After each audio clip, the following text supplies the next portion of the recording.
रात के करीब 1 बज रहे थे और राजस्थान के थार रेगिस्तान में चारों तरफ ऐसा गहरा सन्नाटा पसरा हुआ था मानो पूरी दुनिया नींद में डूबी हो और सिर्फ हवा ही जिंदा हो। ठंडी हवाएं तेजी से बह रही थीं और उनके साथ उड़ती हुई महीन रेत हवा में एक धुंध सी बना रही थी, जिससे सामने का रास्ता भी साफ दिखाई नहीं दे रहा था। आसमान में चांद बादलों के पीछे छिपा हुआ था और दूर दूर तक फैले ऊंचे ऊंचे रेत के टीले अंधेरे में किसी खामोश पहरेदार की तरह खड़े थे। इसी खामोशी को चीरती हुई एक पुरानी धूल से भरी जीप पूरी रफ्तार से रेगिस्तान के बीच दौड़ रही थी। उसकी हेडलाइट्स रेत के तूफान को चीरते हुए किसी तरह रास्ता बनाने की कोशिश कर रही थीं और इंजन की घरघराहट उस सन्नाटे को तोड़ रही थी। जीप के अंदर बैठा आदमी बार बार पीछे मुड़कर देख रहा था। उसकी आंखों में डर से ज्यादा एक जिम्मेदारी का बोझ और जल्दबाजी साफ दिखाई दे रही थी। उसका नाम इस वक्त कबीर खान था, लेकिन ये उसका असली नाम नहीं था, क्योंकि वो भारतीय खुफिया एजेंसी का एक गुप्त एजेंट था जिसने पिछले 2 साल अपनी पहचान छुपाकर दुश्मनों के बीच बिताए थे। उसने हर मीटिंग, हर बातचीत, हर प्लान को अंदर से समझा था और आज की रात उन 2 सालों का नतीजा तय करने वाली थी। कुछ घंटे पहले पाकिस्तान के सिंध प्रांत की एक पुरानी और जर्जर इमारत के अंदर एक बेहद खतरनाक मीटिंग चल रही थी। बाहर से देखने पर वो जगह किसी खंडहर जैसी लगती थी, लेकिन अंदर भारी सुरक्षा थी और कमरे में बैठे लोग साधारण नहीं थे। उनके चेहरे कठोर थे, आंखों में ठंडापन था और उनके सामने टेबल पर फैले नक्शे, सैटेलाइट इमेज और डिजिटल स्क्रीन पर भारत के कई अहम सैन्य ठिकानों को लाल निशानों से चिन्हित किया गया था।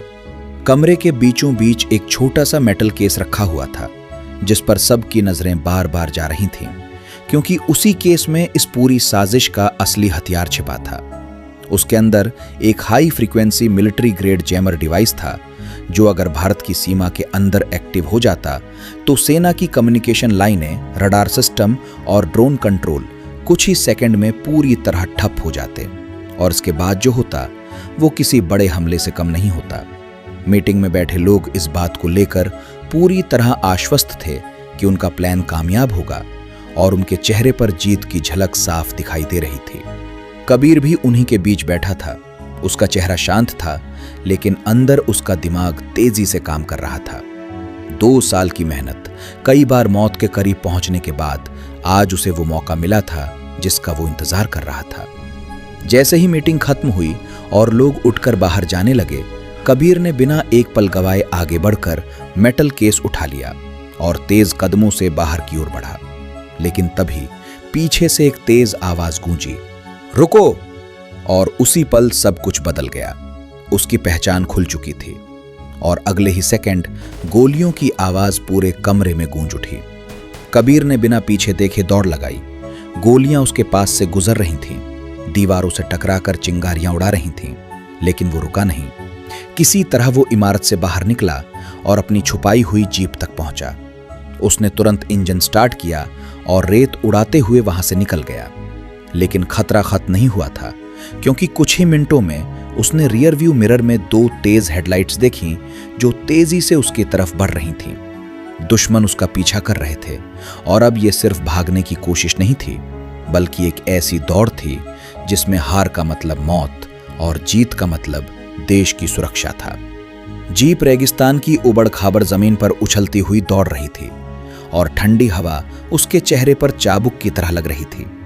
तभी अचानक पीछे से गोली चली और जीप का पिछला शीशा चूर चूर हो गया। कांच के टुकड़े हवा में उड़ते हुए उसके चेहरे पर लगे और हल्का खून बहने लगा, लेकिन उसने खुद को संभाला और एक हाथ से स्टीयरिंग थामे रखा।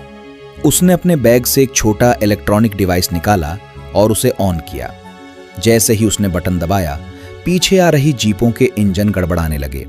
उनकी स्पीड कम होने लगी, लेकिन दुश्मन अब भी उसका पीछा कर रहे थे और धीरे धीरे फिर से संभलते जा रहे थे। अचानक कबीर ने सामने कुछ अजीब देखा। उसने तुरंत ब्रेक लगाया।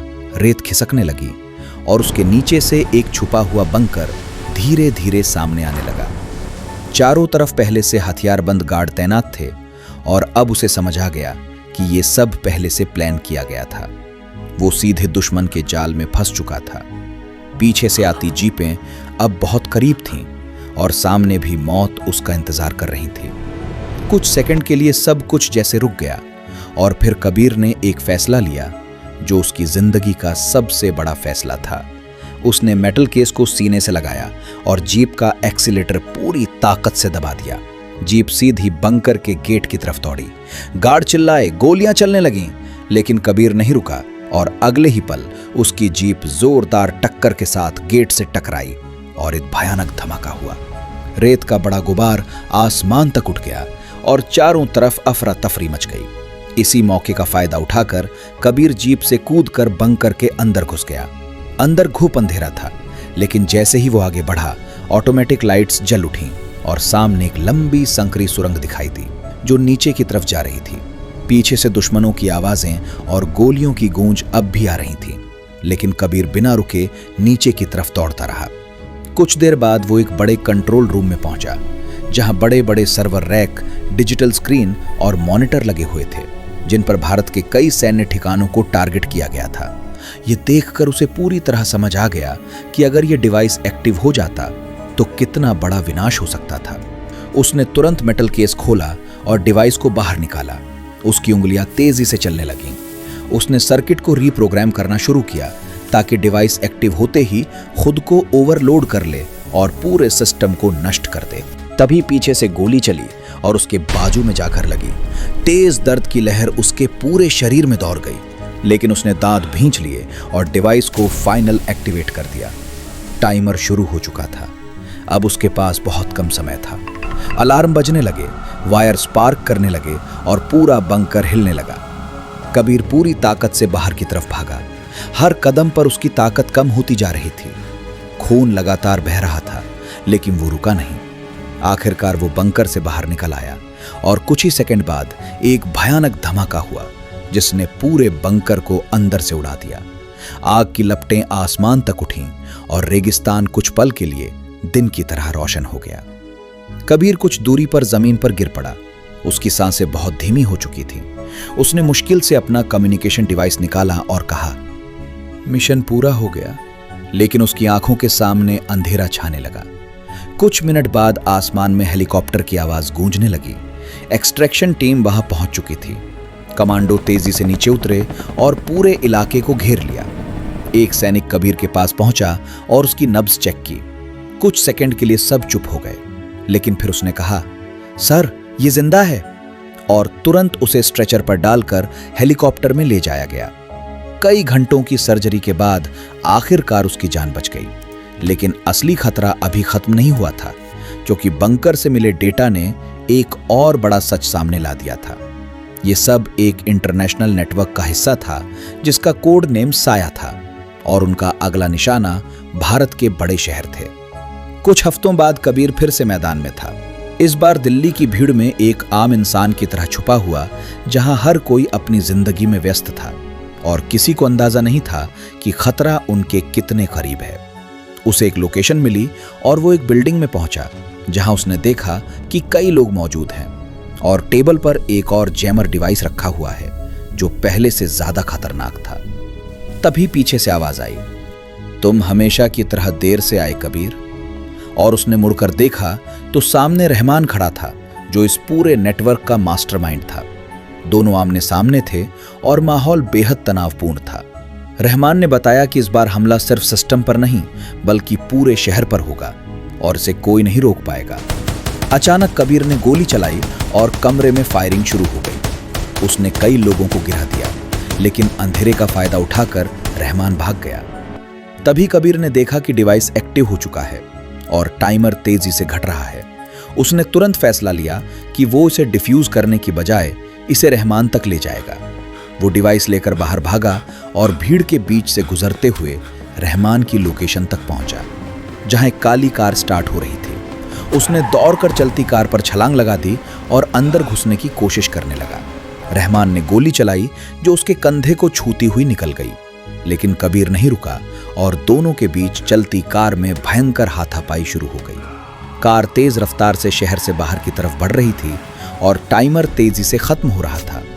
कबीर ने स्टीयरिंग घुमा दिया और कार को एक सुनसान अधूरे निर्माण स्थल की तरफ मोड़ दिया।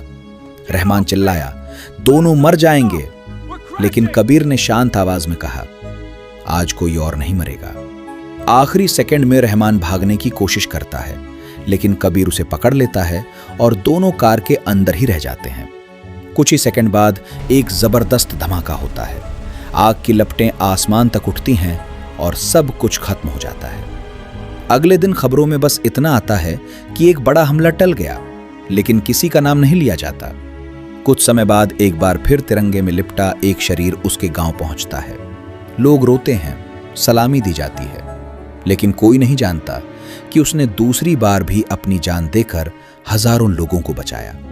उसकी कहानी कहीं दर्ज नहीं होती, लेकिन उसकी कुर्बानी उन गुमनाम हीरोज की याद दिलाती है जो बिना नाम के हर दिन देश की रक्षा करते हैं। और इस बार कबीर सच में हमेशा के लिए चला जाता है, लेकिन उसके कारण एक पूरा शहर जिंदा रहता है, और यही उसकी असली जीत होती है।